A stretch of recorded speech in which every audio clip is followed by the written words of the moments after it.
बोला बोला আমি যাম যিশু আমাক মাতি আছে এৰি দিব কিৰীতি আমাক যুগত কৰি ৰাখিছে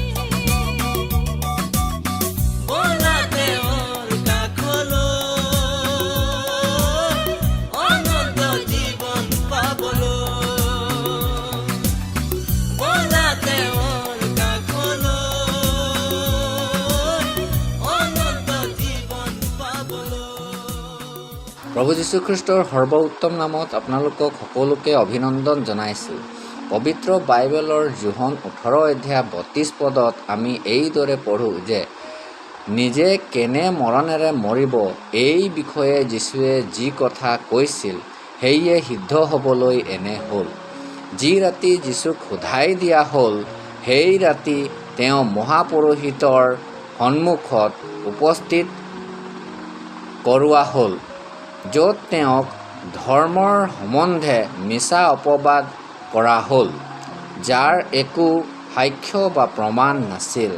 তাৰ পাছত তেওঁক পিলাতৰ ওচৰলৈ নিয়া হ'ল, যাক ৰোমী চৰকাৰৰ তৰফৰ পৰা যিহুদীবিলাকৰ ন্যায়াধীশ পতা হৈছিল। যিহুদী নিয়ম অনুযায়ী কাকো মৃত্যুদণ্ড দিলে শিল দলিয়াই মৰা হৈছিল। সেই সময়ত প্ৰভু যীশু খ্ৰীষ্টকো শিল দলিয়াই মাৰিব লাগিছিল, কিন্তু সেই অধিকাৰ যিহুদীৰ পৰা কাঢ়ি লোৱা হৈছিল। যেতিয়া পিলাতৰ সন্মুখত তেওঁক উপস্থিত কৰা হ'ল, তেতিয়া অজানিতে প্ৰভু যীশুৰ ভৱিষ্যবাণী পূৰ্ণ কৰি আছিল। চোৱা, মই জেৰুচালেমলৈ যাওঁ, তাতে মানুহৰ পুত্ৰক শত্ৰুৰ হাতত সোধাই দিয়া হ'ব আৰু তেওঁ প্ৰধান পুৰোহিত আৰু ন্যায়কৰ্তাবিলাকৰ দ্বাৰাই মৃত্যুৰ যোগ্য কৰাব।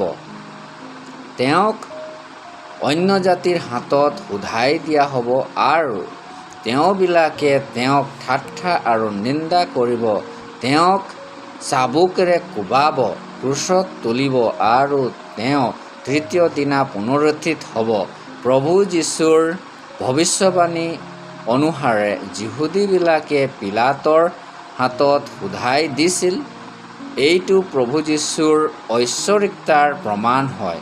তেওঁ ক্ৰুচৰ মৃত্যুৰ কথা জানিও নিজে সোধাই দিলে, কাৰণ তেওঁৰ বলিদানৰ দ্বাৰাই মানুহ জাতি উদ্ধাৰ যেন পায়। প্ৰভু যীশু খ্ৰীষ্টত ঐশ্বৰিকতা আছে, তাকে আপুনিও বিশ্বাস কৰি যেন উদ্ধাৰ পাওক, এই আমাৰ যাচনা। ধন্যবাদ।